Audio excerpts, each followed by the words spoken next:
Hey, what's up everyone? Welcome back to my channel.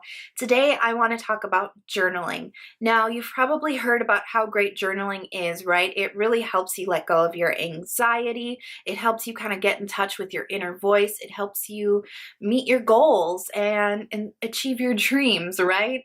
That all sounds great. And maybe you're like me. You've bought a journal, you've sat down, you put that pen to the page,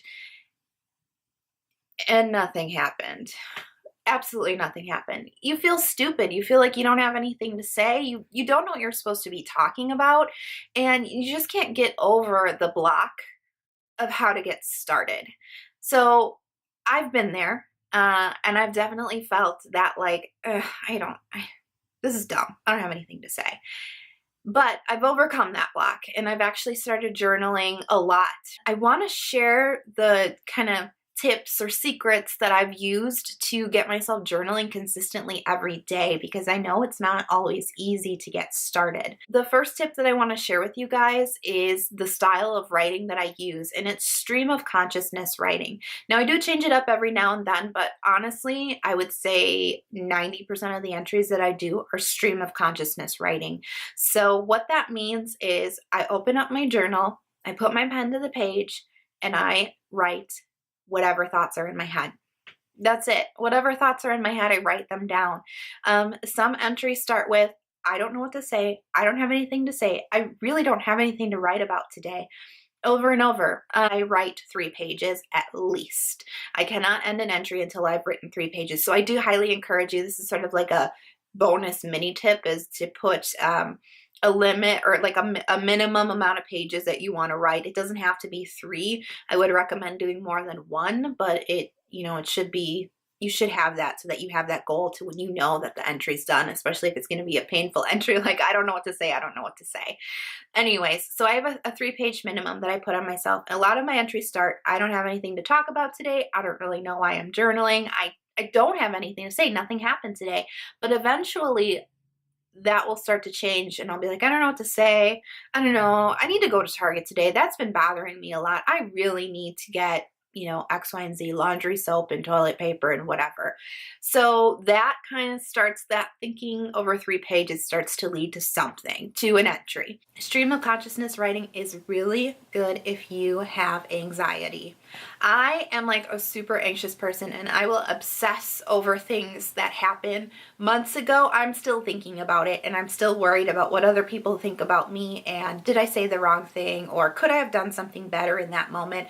Swear, it's so time consuming, and sometimes if you're like me, you can't get to sleep at night because you have all of these thoughts in your head about what happened in the day and you're obsessing about them. If you use stream of consciousness writing and all of those obsessive thoughts that are in your head, you just start to write them out. Oh my gosh, do you feel so much better? It's almost like you're dumping your entire brain onto the page and you're leaving it there. And I think that's why journaling is so successful for so many people, especially when it comes down to their productivity, because they can get rid of all of those unimportant, like energy draining thoughts onto the page, and then it's in their journal, and then they're just free to just go forward with like a clearer mind. My second tip for you is no judgment. Your journal is a no judgment zone. You have to remember, no one is reading this journal. Don't share the journal with anybody. It's not for anybody but for you. Nobody else is going to be writing it. So you're not writing for an audience. So don't worry if it's entertaining or not entertaining or funny or whatever. This isn't social media. You're not trying to gain followers in your journal, right? You don't have to worry about that stuff. Also, don't worry about your handwriting. I have really bad handwriting. It's really messy, and I don't know about you, but I can't write a straight line to save my life. Even if there's a line, it's a lined notebook. My sentences still go like this at the end. It always curves down. I don't know what that's about. Handwriting's not nice. I don't always know how to spell the words that I'm using in my journal, but I just go for it. I don't stop journaling to like look it up to figure out the perfect way to spell no, I just keep writing it. If there's an E or an I or a missing T, it doesn't matter. Nobody's reading this journal. It's just for me. It's just for me to get my thoughts out onto the paper. Stream of consciousness, right? Just keep writing. Don't worry about perfection. It's a journal. So my third tip for you is to always keep it positive. Eventually in your journaling, you're going to start talking about situations that bother you, things that have happened in the past, things you're worried about now, maybe mistakes that you've made or a situation where somebody hurt you. But I want you to keep it positive at the end. So for an example, let's say you made a mistake.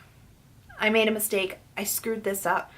I can't believe it. So-and-so, what do they think about me? They must think I'm a terrible person. I am a terrible person. I can't believe that I did this. That can't be the end of your entry. I'm a terrible person. That's negative. I screwed up. That's negative.